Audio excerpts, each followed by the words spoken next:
Bring it in tight if you guys can. I don't often speak too loud. My name's Ryan from the US. We're going to go over something that jokingly will shut down the whole last class. We're working from top half today, a series that a few guys I train with have kind of put together. I really like this series. It's a little lazy, a little intelligent, and starts getting a little more exploratory as we open it up. So, Brad, do you mind? So we're starting from top half, typically with a knee shield. Doesn't really matter because he'll take it away for himself. I've had some big issues trying to get rid of this knee shield over the years. As we start to get more mobile, he does too, and we start getting off left and right about things. So we've developed a system where I want to make sure Brad feels comfortable to come up and shoot an underhook. So if you're not familiar with what it looks like, the leg will come out, he sits up, takes this underhook and starts exposing the back. We get into some type of overwrap, look for a whizzer. We're not going to go that way today. We're actually going to try to provoke that movement. So the first thing we're going to go over is making sure that you open up that underhook. Let him see that spot. This is jokingly what we're calling the blunderhook, that we're going to allow him the underhook, but it's actually a big mistake.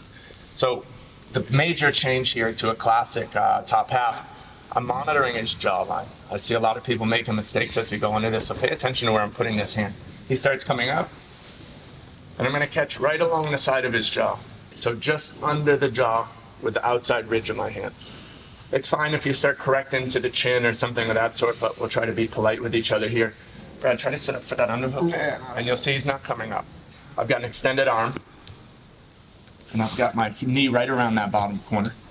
The second part here, other than this ridge hand that I see people having issues with, is where they pin the armpit. There's a lot of confusion that's going on here. I'm not using my elbow to pin. I'm using my armpit to pin, and I want to pin somewhere over his forearm. I'm kind of mimicking a wrist grab.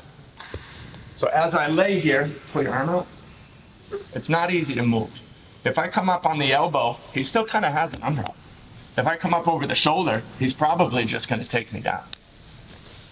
So what I'm doing is using my armpit, not the elbow pinching, to hold his arm tight.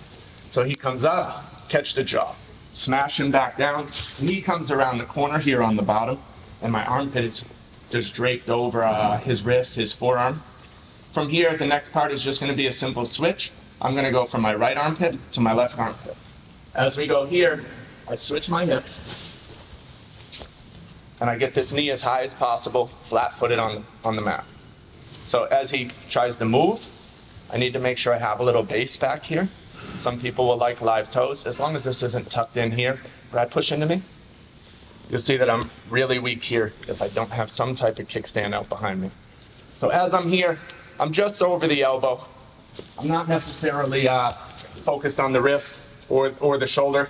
I'm just above the elbow here with my far armpit. So he sits up, ridge to the jaw, return him down to the mat.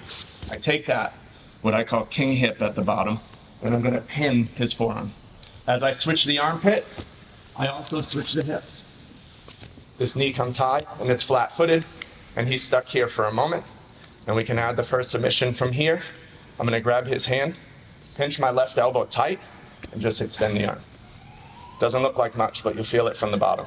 This elbow is pinching inwards, and I just extend the arm. Rotate a little bit. So Brad shoots up, I catch the jaw, return him to the floor. Knee around the corner, and my armpit is covering the forearm. Second armpit, it's not done this slow, I'm slowing it down so you can see it, but notice that both of my armpits are using downward pressure. It's not about an elbow pinch. Switch the hips, knee high. As we're here, nice easy arm press. Anyone need to see it again? Yes. One more time.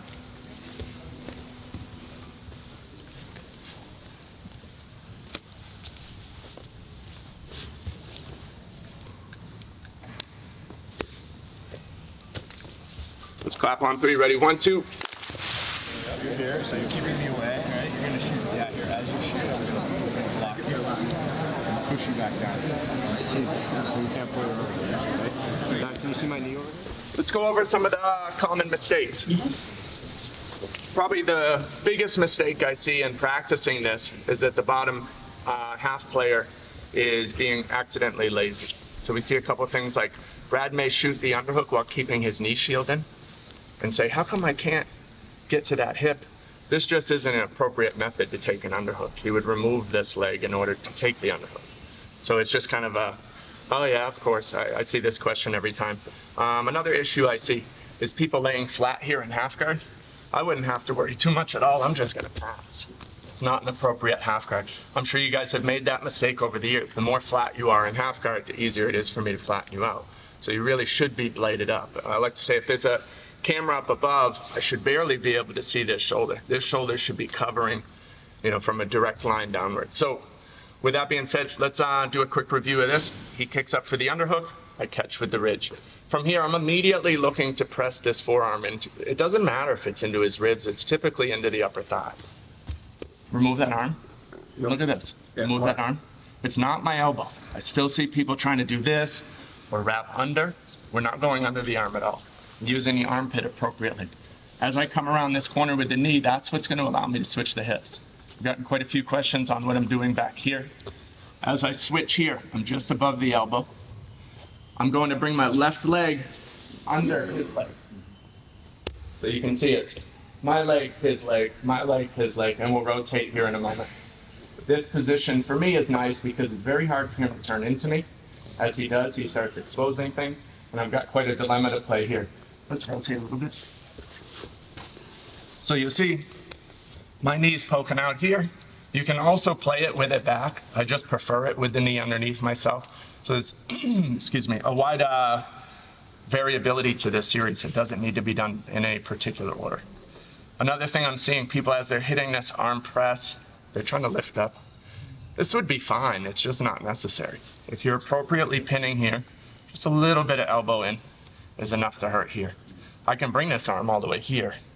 I think we'd see it dangling if I started to, but there's no need to create this two-arm lock, though we are going there. So, we're in this position. He's hiding his hand somewhere. He knows that I'd like to chase after that. So what do? I decide to start playing for position. This foot is flat on the mat so that I can continue to walk up towards his butt with it. What I'm doing is creating a high peak for this leg to fall off of. If I'm down here with it, very hard for me to get that knee through. But as I bring it up, there's a sharp point for me to pop his leg over. You'll find this much easier. You can use this in quite a few other positions as well. That if I have this elongated leg, come back up on top here. Very hard for me to get this leg out. I say, crap, you know, I feel like I can make it through here. I'm walking the foot towards the butt. This hand comes to the knee. From here, you start to see I'm starting to gain a mount. And we can just break off and do this for a few minutes. So we're gonna reset this position. He sits up, ridge, I catch. Over here, I start walking up. I push off, and from here we just come back square with him, and we're in 3/4 mount already. If you have any ways you like to clear that leg, that's absolutely fine. I don't want to go off into mount too much, but you start to see this connection already. We'll just do this for a few minutes, and we'll start to create a dilemma here in a moment. On 3, ready? 1, 2.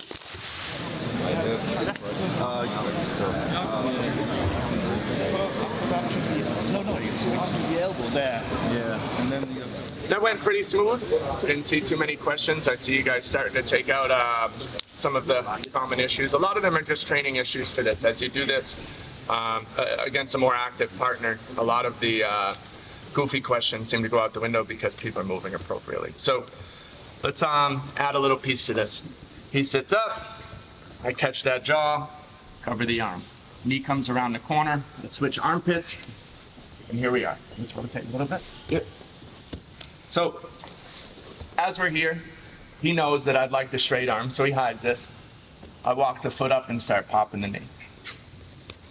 We also have an option to start this series with a quick kimura grab. So before he even hides his hand, I catch at the wrist, and I close my wrist. So I have a double wrist grip here, or kimura grip. If you're having trouble, you can often try to bring your armpit closer to the elbow. Sometimes if you're up here by the shoulder, it's very far. You can also try to get your elbow close to his elbow to make a little bit better grip. I prefer to start this with my armpit towards the elbow. It's a much easier. It's just very simple to find. So thumb in, thumb out, I don't really care. It's your preference. He obviously doesn't like this and starts hiding it. As he hides that hand, or he's putting it in front so it's very hard to move, then I'm just going to switch off to push him beneath. As I switch over towards mount, you'll see his hand will come back to my knee to stop the mount. And the kimura's here again. So we're creating this little chase game, but every time I try to pass, this hand gets active. Every time it does, I attack it. If you get to a point where you feel you've got the kimura grip appropriate, I like to put the elbow on the floor. I open my bottom leg, my left leg, so that I get square with his body. And I'm gonna pull him up. This won't be possible for every single person, so you may have to modify into some type of turning him this way without sitting up. But this is the way I choose to do it. As we switch, hand on the wrist, we make the double wrist grip. I like to put the elbow on the floor, open my knee, and pull him back up into me. What I've done is expose the back enough that I can paint this hand right up to the hairline. The big problem with finishing kimuras from here is the floor's in the way. So you can finish them. That's not to say it's impossible. There's a wide range of variability as you start to do this movement. Where is he specifically? Where am I specifically? How's the grip? Are we torquing? Is the elbow up? I'm not going to get into all of that. If the kimura is working, great. If not, then you know you should pass. So we're using this not as just a one-trick pony, but as kind of a dilemma of, would you like me to break your arm, or would you like me to move to mount? No. Yeah. So, one more time. He sits up. I catch. From here, notice my armpit is towards his elbow. Much easier to make these grips. If he's hiding it, I walk. As I start going to mount, his hand comes back. It might even be a little later. He's hiding. And as I start to go here, catch that wrist and come right back. And as we return it to the floor, it's very hard to do. So I like to put my elbow down, open my knees, and pull him up into me. This allows me to really put some strong mechanics into this. But either way, I've got to pass or I finish. Let's give it a shot on 3. Ready? 1, 2. Slam on your face, that's fine. I can karate. I can totally fine.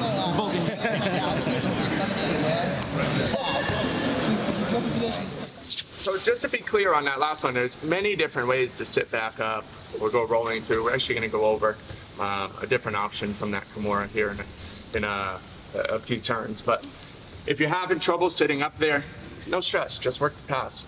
If you want to change it to make it fit your game, that's exactly what we're doing here. Just giving up some formal blueprint that you're allowed to then say, let me take notes on that and change it to fit me. So don't feel like this needs to be perfect, a perfect reproduction of what we're doing in class. The dilemma is what I'm trying to get across here, that the pass or the attack happening simultaneously will create an error from him often because he can't answer both questions at the same time. I'm still seeing a lot of people not understanding this part. As we come here, they're switching up here because it's natural. You're focusing on, hey, I'm gonna go to the kimura in a minute, or hey, I'm gonna work that knee over. I need this armpit down towards the elbow. It will make this drastically easier. If we're staying up here at the shoulder, the angles are off, the control's not appropriate. So my inside armpit here is just above the elbow. As we get to this position, Brad's arm is pretty much immobile or split in half at least. Let's rotate a little bit. You'll see this is now presented in front of me. If I'm up here, hook this in, it's almost, I've got to go find it. So the failure point of this movement is often right here. Let's get into finishing kind of a long step variation. As we get here, Brad's aware of this position. I'm start setting up the kimura. I just long step out. If he's staying tight, I'm walking up and pushing. As I go to the kimura, a long step out. Anytime you can, just finish the pass. I don't care if you finish the kimura. Let's reset here. So we're adding kind of a third direction here. Not only are we passing over to 3/4 mount or working on a kimura system, we're also have the long step available. You already got the hip switched, already have the inside control on the upper body, and all the while, if he overreacts to any of these, the next is available. So he comes up, here. He's gonna lock his legs because I'm asking him to for now. As he starts feeling threatened here and I'm returning this to the floor, he often will forget. So you just, even if it's sloppy, he's holding tight, get the knee through. Okay, that's fine. But you'll often find they open those legs at some point in this series because they don't know what else to do. Their upper body's immobile, like at the arm pin. He knows he wants to bridge into me. So this is where this leg usually posts to the floor. From here, you can take side, you can take the kimura again, you take mount. It's up to you. But very easy idea, exact same switched hip position. We're just paying attention to that inside leg. You'll find it's much easier if the knee's already through. So if you're finding a failure here, make sure you add that part we went over earlier where we clear the knee. As we're here, I walk the foot to the butt, get the knee out. Now we play the kimura.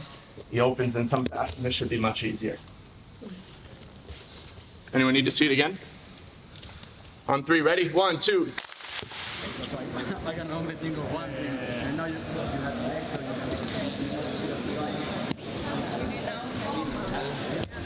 I see quite a few people resolving their own issues. Still seeing some people high up on that shoulder. That's okay.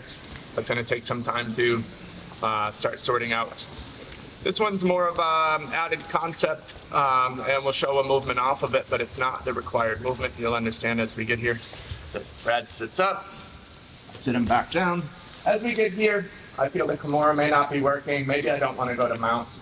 Maybe he's got a big belly and it's hard to mount, something of that sort. Recognize, let's rotate a bit. I have the availability here to take an underhook. It doesn't look like the appropriate underhook right now, but as I get under this arm, I really just need to come back from my classic knee cut. You start to see I have the appropriate underhook to pin him flat. Whatever it is you play from an underhook half guard, you recognize that's pretty much what the initial fight here is. Can I have that underhook, please? And he says, no, thank you. So I say, why don't you take it then? And it was a trap. So as we're here, I don't like this. Just take your underhook back. Whatever style of play you like. You can set up into smash half, or you can go to your knee cuts. But you start to see all of your classic half guard passing, the basic day one stuff you can develop here. That war we set up over who's taking the underhook actually is exploited here. It doesn't look like I'm taking the underhook, but it manifests quite quickly. He comes up, here, there it is. Now it's just a matter of unwinding my body. I think probably smash half would be the best. Open that knee, come here, play appropriately, and then move on to your pass. And if you're not familiar with the pass from here, head to the passing side. My shoulder will be pinning his chest. I pike my butt in the air, wide step, and I drop my hip to his hip.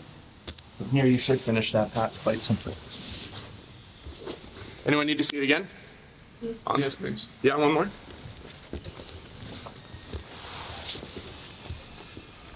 So we're here, he comes up, pressure on the switch. From here, rather than looking for that kimura or walking the knee up, I can take the underhook. So we can make a variation here. Let's clear the knee first.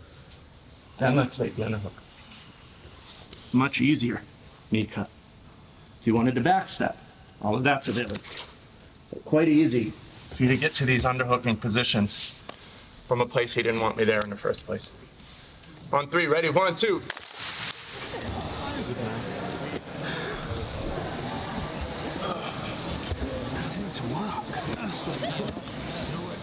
That's looking pretty good. I see quite a few honest questions in there, but often it's just more about knee cut pass than it is really about this sequence. So if you're finding that you're having trouble getting your knee out of this position as you get the underhook, so I shut him down, get here. Remember, we can clear here first. Take the knee out, then take the underhook. This might resolve some of those issues of the friction in the knee cut. And obviously we could do a whole other class on how to do the knee cut appropriately and work through all of the smaller issues we have. I often like to teach things in my class where we go back to the basics. This underhook should just bring you right back to most of the classic passes that you're learning from top half. And I like to wrap up most classes with something a little more playful, not really required. Maybe a higher level player will recognize this connection, or maybe a mid-level player sees something new and starts to explore. Let's get into this. So he shoots, I cover. We come here. Let's rotate a bit. I'm gonna set up the kimura, but Brad's really strong. He's been lifting weights lately. That's true. I can't get this arm out. So what I'm going to do is push my body up across, elbow, shoulder, head, and I'm gonna clear my legs north of him. I'm holding his arm to his chest. And what Brad's gonna do is try to sit up and turn into me. As he does this, I use the force from my hands to pull back towards me, and my bottom leg will shoot a knee below him. And as we're here, you can either let go and come here, or if you find the option, just clear the head with the kimura involved. Easy choke setup here. Of course, we can start to pummel to the hook and really secure the back, but I think you can see the connection here is fairly tricky looking, but simple to do a back take option here. So he shoots up, cover, switch, we get to the kimura. From here, I'm dropping all my weight this way. It gets a lot more dynamic as you do this quickly, but I'll do it slowly so you can see this not just for athletes. Elbow, shoulder, head, pushing, and clear. Hand to him immediately so that we can close that space. You don't even have to ask him which way to go. If he tries to turn away, he feels me pulling him back down, he's gonna turn into me. Slide the knee through that bottom hole. You can make your hook here, clear, and we start taking the back. Let's rotate it.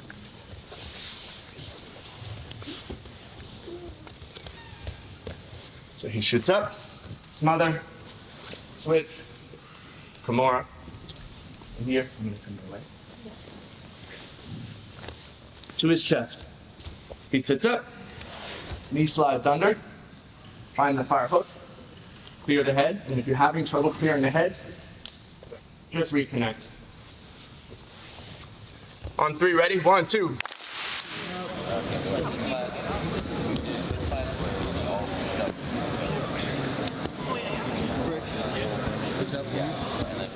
So just to review, you've got a very easy way now to play a certain game. Of course, you can't develop an entire game of jiu-jitsu around one particular sequence, but I think you get the idea here that this particular position has quite a few outros. There's a massive amount of concern while you're on the bottom here and you're not sure which way they're gonna go. Are they gonna high step the leg out? Are they gonna go over 3/4 mount to mount? Is that kimura coming and going? Are they rolling over to the back? Are they taking the underhook for any number of things that come from the half guard with an underhook? Really can open this up to fit your game if you add it too. But that ridge hand in the jaw, sitting them back down, super helpful. And make sure when you go do this, if you're finding a failure, it's likely your armpit's drifting up towards the shoulder, giving them the mobility of their arm back. So make sure you're down by that elbow. Other than that, everybody looked pretty good. Thank you guys for coming. And I think we've got open mat next, so feel free to pick my brain while we're there if you have any questions on this or maybe some new ideas to add to it. But thanks for coming.